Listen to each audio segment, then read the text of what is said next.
Hi everybody, it's Megan Zeckman with Education Possible.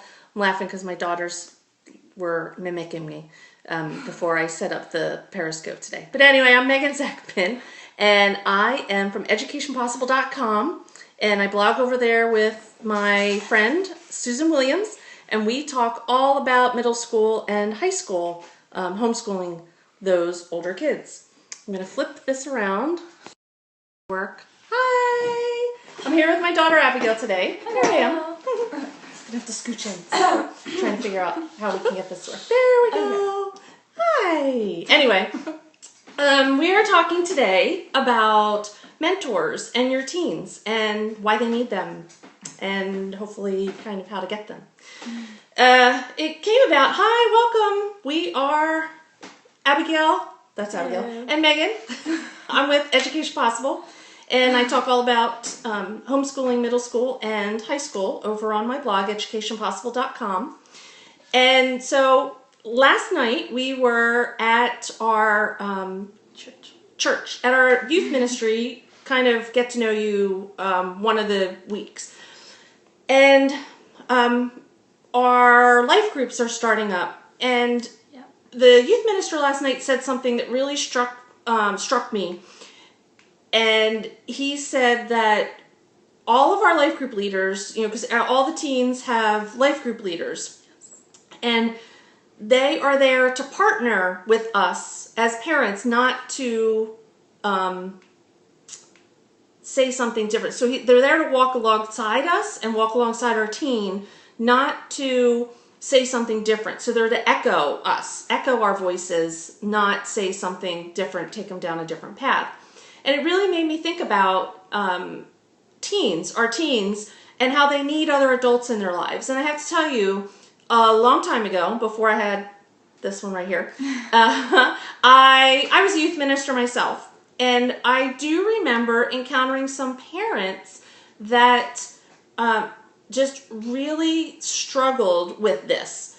As I got closer to their kids, I did everything with the parents' permission and involvement and everything. It wasn't that I was undermining them, but the closer I got with their kids, the more problems I seemed to have with some of the parents because they got jealous.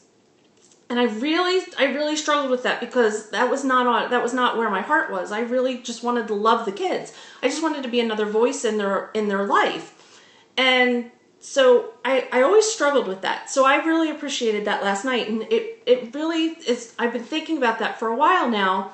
Now that I'm a parent of a teen, how would I react once they got into a situation, whether it's a job or a ministry or a volunteer position, somewhere where they're going to encounter adults that I may not be around because, as you talked about last night, when they're in elementary school, you do all their play dates and you're always around. And as they're getting older, I'm still with them a lot of the time, but there are times when they're kind of by themselves doing things with other people. And how was I going to handle that? And I think for me, it's not about me. And so I really have to be careful and not get jealous of Abigail's relationship with someone else if it's someone that I approve of. Now, mind you, if she were to just randomly start talking to some adult, I would be a little freaked out. But, I am still there helping to put these people into her life. But once I do that, I still touch base with her. She shares with me what's shared, what's talked about. So I know that if the adults in her life are sharing something different than what we believe, or that we think is inappropriate, that we're not talking about at this point. But if I don't hear anything like that, then I just stay out of the way because, in my opinion, she needs someone else in her life, an adult who has experience. I don't want another teen mentoring her. I don't want another 13-year-old mentoring her. They don't know what they're doing, So I want an adult. I want someone else with some life experience to be there, and that she has another shoulder to lean on, because I can't give her everything all the time. So you could share a little bit about Lindsay and kind of what you had last year and that you hope to have this year as we start because we haven't started our new program yet. Our church hasn't rolled into Wednesday. Maybe we start next week. So. Well, it was really cool because, from the first time I was there, that she was there. You're banging and Oh, sorry. you're like this watching the video. The first time that I was there, when she was there, she knew right away that I had not been there before, so she made it, a point to get to know me and to make sure I knew her. And then, we exchanged phone numbers and everything, and we started, so, I could contact her even when it wasn't Wednesday, in case, anything ever happened. And it was always really nice because even though we still learned, about the Bible and about God and about what we were learning about that week, she made it fun, which was a good way for us to learn, because then we remember it more because we remember it being fun, which I feel is important. But why did you want someone like Lindsay in your, why did you want to stay in touch with Lindsay outside of Wednesdays? Why? Because, you've had classes before where you've had teachers and you just kind of came and went. Why is it different now? That now you want to stay in touch with her and see her when you can? I don't know. I think part of it, is because I'm older, so I want more adult role models in my life, and she was a very good one. And so what kinds of things do you talk about, if you text her or if you're with her that's not necessarily on a Wednesday night? Because you guys all got together for dinner. Well, because or for just talking. Just talking. Yeah. Just talking. Well, we basically, because we hadn't seen each other all summer, our entire life groups, we were all just talking about, our summer and stuff that happened over the summer. And, when we're texting, a lot of times, sometimes if we have prayer requests for each other, we'll do that, or we'll just talk about what we've been doing, stuff like that. And so for us, it has come through our church, but it doesn't have to be. That's just what works in our family. But there are so many places where you can get your kids plugged in with other adults. There are volunteer opportunities. So Abigail wants to volunteer at the library, and there are a couple people there that I feel very comfortable with her being around and kind of mentoring her, because we've been there for years. I feel like we single-handedly hold that library up sometimes with the books we take out.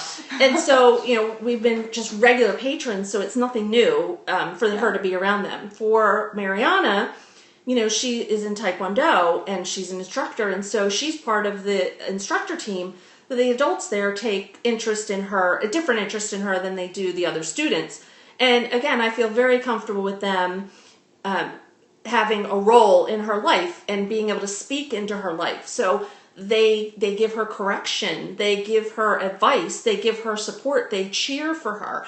And that's what I want. I can't do all of that. I'm in a lot of these places, but they need to hear it from someone else, because they know I think that they're awesome, but it means a lot more sometimes when someone else thinks you're awesome that doesn't really have to think you're awesome. Yeah. Because they think that I have to love them. But I guess I do. But I do love them anyway.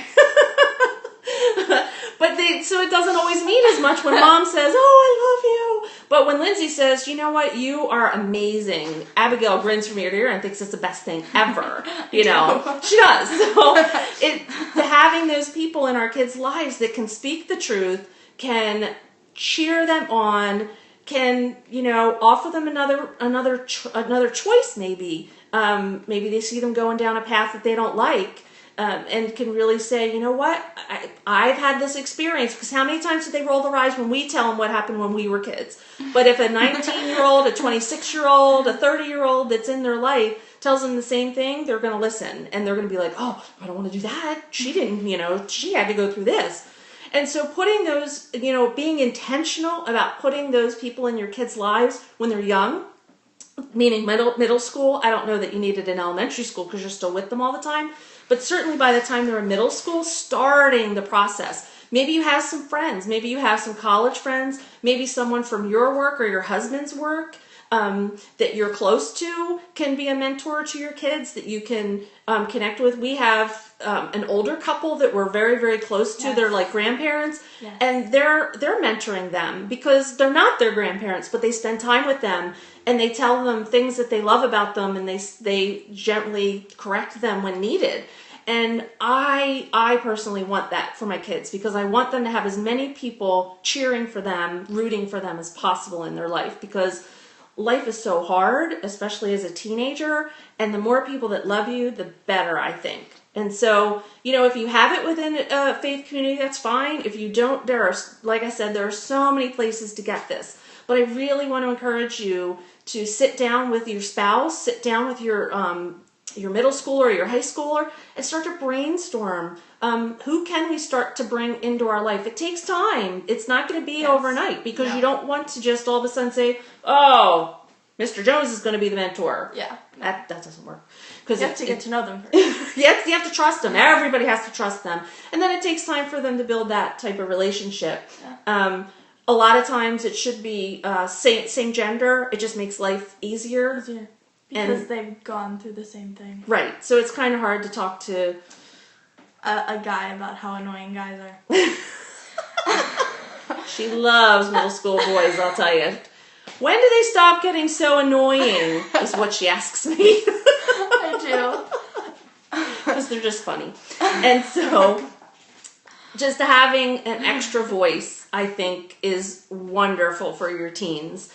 And search that out, be intentional, put someone in there, and then let them go. Don't walk away completely. You still need to know what's going on. You want to stay tethered.